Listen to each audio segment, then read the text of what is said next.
sommes engagés dans la perspective 2030 à éliminer cette maladie de notre pays. Et ce défi, cet objectif est tout à fait prenable. J'aimerais à ce niveau-là dire que ce n'est pas une affaire du système de santé seulement, mais c'est ensemble, avec un dispositif national bien intégré, qu'on arrivera à atteindre cet objectif d'élimination du paludisme en 2030. J'aimerais à ce niveau-là remercier tous les partenaires techniques et financiers qui nous soutiennent. L'OMS est tête de file de ce groupe des partenaires techniques et financiers qui appuient le Sénégal et nous soutiennent pour l'atteinte de cet objectif en 2030. J'aimerais effectivement à ce niveau insister sur l'importance de nous appuyer sur le dispositif communautaire d'action sur le terrain. Parce que c'est en s'appuyant d'une certaine manière sur les acteurs communautaires aussi que nous pouvons donc atteindre ce résultat. Et les stratégies, c'est d'abord une mobilisation des ressources. La mobilisation des ressources, c'est d'abord la mobilisation des ressources humaines.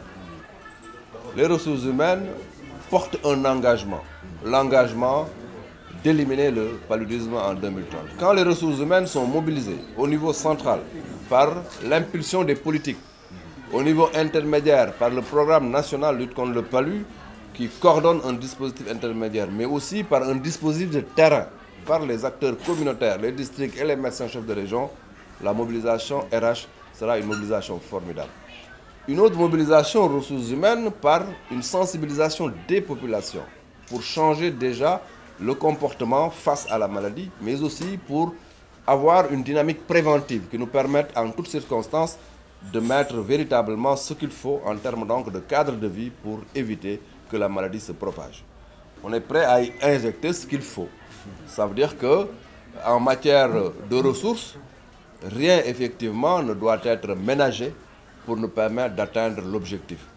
Pour le financement de tout ce que le professeur Ndiaye a trouvé en recherche expérimentale pour pouvoir aller à l'application sur le terrain et l'utilisation pour atteindre l'objectif en 2030, le financement, je peux vous dire, est déjà disponible pour permettre véritablement l'applicabilité de la recherche sur le terrain pour nous permettre d'atteindre l'objectif en 2030.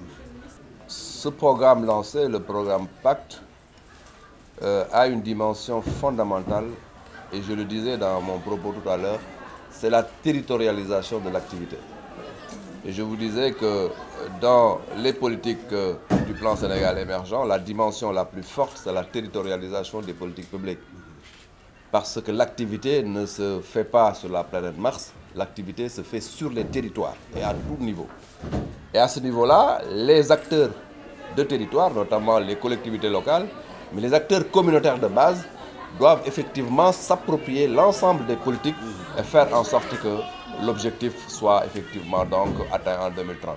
Oui, le programme PACT est un programme d'action, mais un programme d'action qui vise le territoire avec les acteurs du territoire.